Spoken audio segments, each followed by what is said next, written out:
Hello everyone! It's me MJ, ang dating factory worker sa Taiwan. Andito na ngayon sa Espanya. So days ko pa lang dito sa Espanya at dahil Saturday ngayon at walang pasok ang kapatid ko, ayan, ipinasyal niya ako. Tara, samahan niyo kami ngayon sa aming pamamasyal. Nasa sentro pala ng Barcelona yung apartment ng kapatid ko, kaya ipinasyal niya ako sa mga spot na madalas na pinupuntahan ng mga turista tulad ng Casa Batlló at Casa Mela. Summer pala dito ngayon sa Barcelona kaya marami kang turistang makikitang namamasyal. Napadaan kami sa tindahan ng accessories at tumingin-tingin saglit yung kapatid ko. Buti na lang hindi siya nabudol. Napansin ko na malinis ang Barcelona. Wala kang makikitang basurang nakakalat sa daan. Nadaanan pa nga namin itong kalapati na hindi takot sa tao. Ang cute niya, no?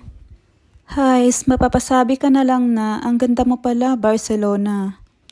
Medyo nakaramdam na ako ng pagod sa oras na yan kaya inaya ko muna ang kapatid ko na kumain. So dahil hindi pa kami gutom ng kapatid ko, umorder na lang kami ng tig-iisang slice ng cake tsaka juice. In fairness, masarap yung cake nila ha, hindi masyadong matamis. Ito nga pala yung view namin habang kumakain. O siya, hanggang dito na lang guys. See ya on my next one. Bye!